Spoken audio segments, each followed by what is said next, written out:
What's going on, ladies and gents, boys and girls, guardians of all ages, Joker back again, once again. And today, people, we're going to be talking about the characters of Destiny. Well, I mean, we would be if Destiny had any characters. For you see, Destiny doesn't have characters. It has caricatures. Hawthorne is the strong, independent outsider who just wants to belong. Ikora is the super competent battle mage. Zavala is the stoic protector. Tessus the greedy merchant. The Cryptarch is the used car salesman. Banshee 44 is the rough and tumble vet who's losing his mind but still remembers how to do his job better than anyone else. Shax is the overly enthusiastic sports ball dude who loves swords. The Emissary is the overly enthusiastic sports ball girl who may or may not be the Queen of the Awoken. Cade is the charming rogue who hides his internal pain with jokes. Amanda is the tomboy country girl. Arak Jalal is the emo kid nihilist. Lakshmi is the cult leader. Executor Hideo is God's precious child.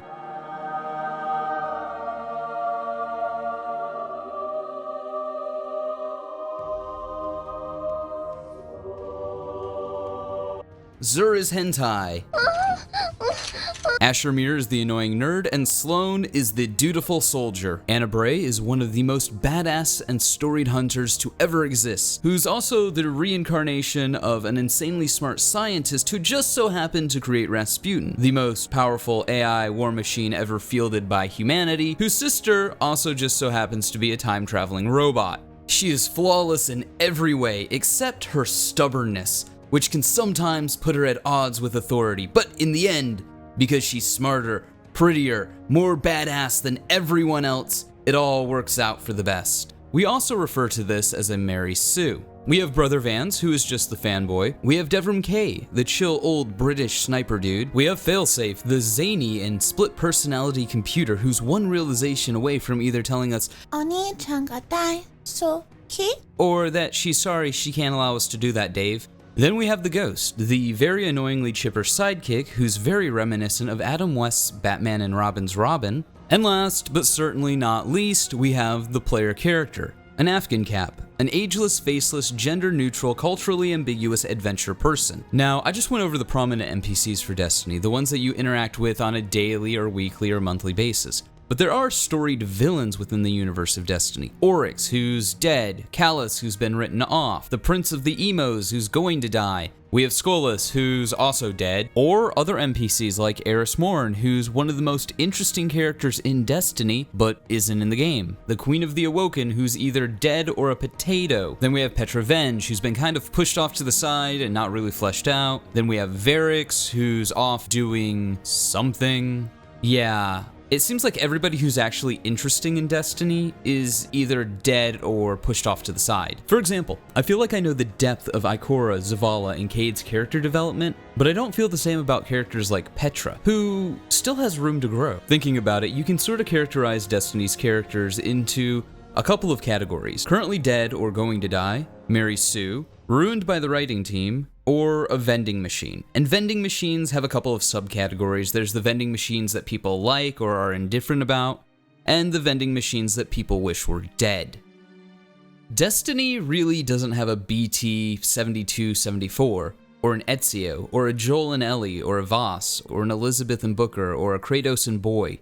There's no Trish, Yennefer, or Ciri. There's not a single character within the Destiny games that I would, if asked, what are some cool video game characters, would even put on the list, would even put 100th or 1000th on the list. And when I think about it, there's nothing that even compares with the writing of many minor characters or side characters in games like Final Fantasy or The Witcher, or any other games where the story and lore dictate the entirety of the universe, like it does in Destiny. Sure, most of the Destiny NPCs have unique designs, and one look at them will pretty much tell you everything you need to know about them, which is a credit to the art team, but past the surface, there's really not much going on. There's only really two ways of looking at what I'll call extras in any sort of storytelling medium. Either they're there to fill a very specific role, like being a vending machine in that oh-so-gamey kind of way, or they're a character. They have a past, they have wants, they have goals, they actively seek something. They have personality. This is Conrad Varner. He's one of the many minor characters that you'll meet in Mass Effect. This minor character has a 3-game story arc if the player character chooses to interact with him. The guy literally has a larger Wikipedia page than most of the main characters in Destiny. He's a character you meet less than a handful of times for only a couple of moments, and games like Mass Effect and Dragon Age are full of characters like this that have tons of backstory, tons of character, tons of things to add if you seek it out. Destiny doesn't have any of that for any of its main characters. Now I know what you're thinking. But Joker, these are completely different games. Well, are they? Destiny is very much a story-based game. Everything, and I mean everything, has a story or lore justification. Even PvP weapon balance has a story justification. It's just not that great of a story being told, not in game at least. Part of this is because the characters are flat and boring, but another part of it is because the world feels fake. It feels like a game. There's not even the veneer of authenticity that would allow you to immerse yourself in the world of Destiny. Sure, there's pretty skyboxes and vistas, but for every building you can somewhat explore, there's 50 more that you can't. Destiny takes every chance that it has to remind you that you're playing a game. The world is one of the most important characters in any story, and yet the world of Destiny seems more like a Hollywood movie set than an actual character. In most lore-based games, like Destiny is supposed to be, you'd have a church, like the one that you see entering the EDZ, and it would have a story, it would have a history. In a fantasy game maybe, perhaps this would be a cathedral of the deep, where the deacons of the deep are led by Archdeacon Royce, one of Eldritch's most devoted followers. They do stuff and things like attend to a woman named Rosaria, whom he's deemed to be a goddess. But one day, he loses his faith, and shit goes down, and you see the aftermath throughout the church. And like in Dark Souls, where I stole that idea from, you see just that. But Destiny doesn't take place in a fantasy world, it takes place kinda sort of in reality, kind of sort of in our world only 700 years down the line. So maybe it could be like Fallout, where Fallout says that this Fallout's gonna take place in Boston, and you have landmarks that are in Boston, and if I looked at a map, well, damn it, wouldn't I know that that place in Boston actually exists. But maybe Bungie takes it a step further, and because this location is such an important centerpiece, it gets its own mythos. Maybe we can look at the history of the church IRL and the mythos that Bungie has tied to it and see what's what, and get this new appreciation for this location and this awesome set of world building that allows us to kind of like go, okay, this is what happens to this place in 700 years. That's kind of cool. But no. In Destiny 2, this church, that building, they're just more dilapidated buildings in post-apocalyptia. The only difference between this church and the dozen buildings down the road is I can actually go into it. When you have a lore-driven world like Destiny is supposed to be, it's just bad writing and terrible world building to have dilapidated building number 376. You can't just have a ruin. It has to be a castle, or a fortress, or something recognizable to most people. And that castle or fortress has to have a history. I mean, after all, what's the point of having a lore-driven world like Destiny's supposed to be if you skimp on the lore? Now, how do we fix this? What's the magic bullet for fixing the characters from NPCs to the world? Well, there's not one magic bullet. For some of this, it really does just appear to be nothing more than laziness and bad writing. Destiny is a very lore-focused world. And yet, Destiny 2 really didn't add anything to the concordat of lore that Destiny 1 had already established. Yes, there is some expansion to it, but nowhere near the expansion that The Taken King gave us, or Rise of Iron gave us, or even House of Wolves, or The Dark Below. And Destiny 2's had an entire year and 2 DLCs. So the first thing would be to, well, one, to light a fire under the ass of the writing team and get them to write more lore, but not just more lore. Work with the art team to tell stories in these spaces. Make everything count. Why is this location important and not some other? Why are there Fallen here, or Hive here, or Vex here, or Cabal here?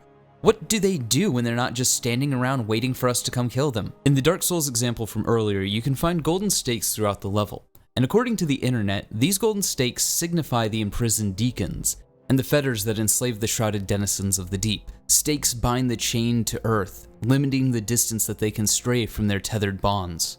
Storytelling isn't just about reading or hearing about King X's historical castle. It's about seeing that history. It's about fighting relevant foes to that history. It's about recovering relevant loot to that history. I mean, Destiny is the type of world where you could take a castle, any dilapidated castle that has existed throughout history, and say, once upon a time, during the Dark Age, a warlord set up shop here. Well, now there's questions. Now you have the beginnings of a story. What class was this warlord? Was he a titan? Was he a hunter or a warlock? Was it a woman or a man? Did they have a sigil, a banner, a theme? Some way that people knew that this was the warlord's territory if they stumbled upon it. Was this a good warlord or a bad warlord? Were they just and fair or a tyrannical despot? Did they lead a grueling campaign of military oppression against their people and then abduct the first daughter of every family to live in his pleasure garden as part of his harem?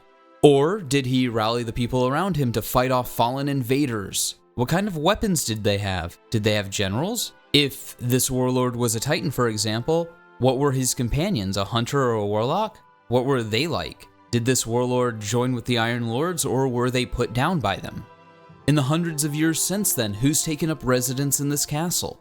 Why are they here? Why are we here? Why are we exploring it? Did the Fallen take over? It's likely the Fallen, but what house was it? Was it the House of Devils or was it the House of Kings? Were they here during the Siva crisis? Or is it inhabited by the Cabal? Deserters from the Red Legion taking up refuge in this castle to become warlords and rulers by their own hand. Is this a strike or is it a raid? Is it just another location? Are they taken here? Are there artifacts of power that the Taken seek? Maybe old light left over from when the Iron Lords clashed with the Warlords and their armies fought to the death and that light left a scar and the Taken are attracted to it. If that's the case, what relics are left over? Armor? Weapons? Do they tell a story? What story do they tell us about the people who once wielded them? Or the time in which these weapons were created? This isn't really that hard. The hardest part about writing something is taking the first step and then extrapolating, creating the world around it. And never underestimate the power of ambient storytelling. There's a lot of storytelling that can be done by just letting the player walk into a room and seeing something interesting. Never forget, in a fantasy world, the world is very much a character. Unfortunately, so far, all the characters in Destiny, including the world, are flat and cardboard. The other way this is fixed is by the writers at Bungie disregarding this atrociously stupid Hollywood writing trend where everything has to be connected to everything else. That's not how the world works. Sure, there's cause and effect. But for example, why does the Exo Stranger need to be Elsie Bray?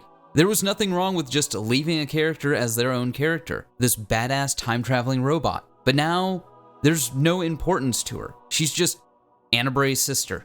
I have to imagine that someone thinks that this is clever. It's not. After finding out that Ikora only got her job as Warlock Vanguard because she'd been doing it, not because she was this badass warlock, it made the character lesser.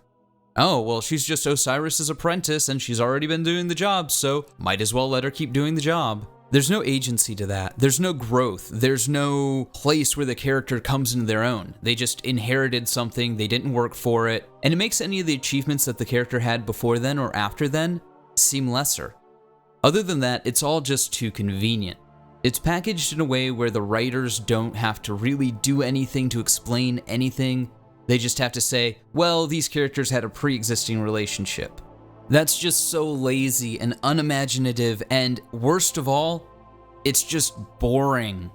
It doesn't ask the player to think about anything. It doesn't ask the writers to do anything. It just is because it is, and they already had a relationship, so that's all the explanation you need.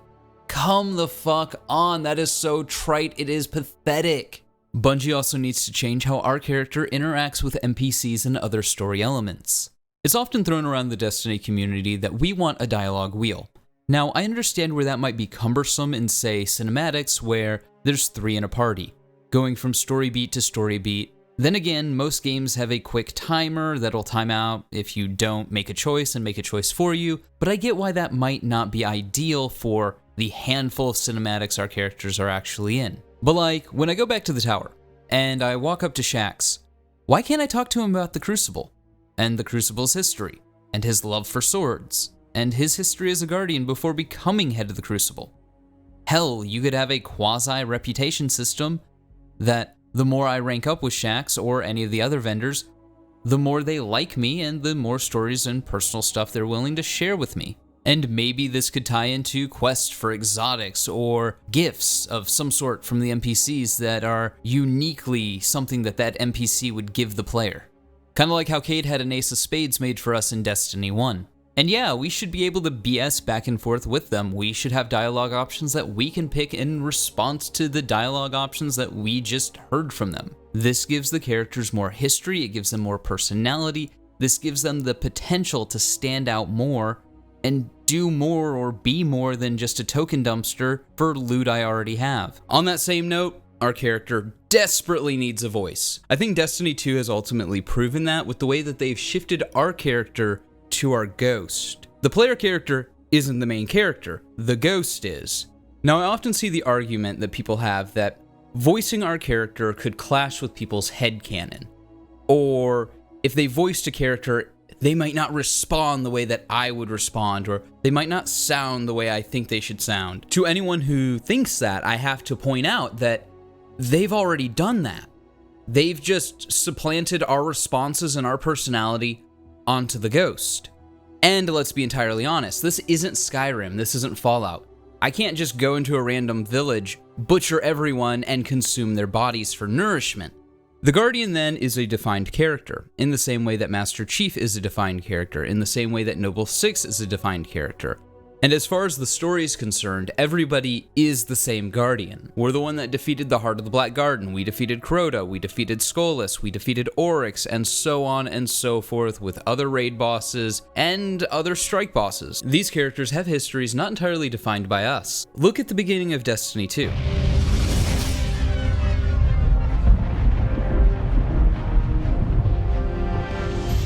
Repeat, tower approach. This is City Hawk 723. Anyone home? No response on any channels, even the emergency frequencies. What is going on back there? Remember when I told you that you fly too fast? Forget I said that. Fly fast.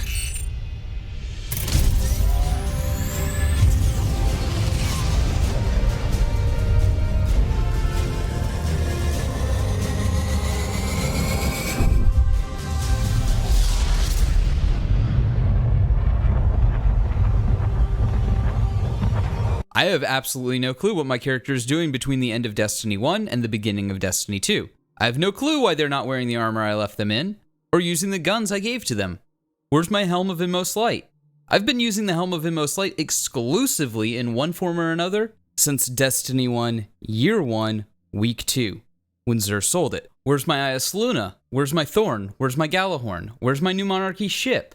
Where's my Feud Unfading Shader? It's not like I actively made the choice to take these things off, so clearly my Guardian does stuff without me doing stuff, and that's something more or less baked into the gameplay and narrative of Destiny 2 from the start. So why is Bungie okay with taking away player agency when it makes their life easier, but not okay with doing it when it could make the story better? And let's be honest, we get set on the plot railroad every time we play a campaign of Destiny. Osiris needs help, Osiris gets help. Anna Bray needs help, Anna Bray gets help. Cade 6 dies, we need to seek vengeance. Guess what? We seek vengeance. The story of the game in any particular release decides what our character does. Like I said, this isn't Skyrim where I can butcher an entire village and devour the corpses with fava beans and nice china. There is a predetermined path that my character will follow that I have no control over. The Guardian is a character and should be treated like one, instead of just pulling a sleight of hand which superimposes that character onto our ghost. But I guess ultimately it is cheaper than paying 3 voice actors. You know, one for a male Guardian, one for a female Guardian, and one for the ghost, if they just superimpose everything on the ghost and just pay Nolan North. In short, the way to fix characters and characterizations in Destiny is 1, to flesh out the world more. Make everything matter and count. Don't squander an opportunity to tell a story. 2, write more lore. I don't know if Destiny has a story bible given some of the retcons and how stupid they are, but I'm guessing not. Destiny needs a story bible. 3, give NPCs more to do than just be glorified vending machines. Let the player interact with them. Let them have some sort of meaningful interaction. Let them do something. 4, give the player characters agency in the story. And we'll talk about that more when we dive into fixing the plot of Destiny and Destiny's storytelling, and the way that the story is presented, but doing things as simple as giving the player a voice and not offloading that onto the ghost, making them the protagonist instead of us, goes a long way. But hey, those are just my thoughts. Let me know yours in the comments below, and like always, stay frosty.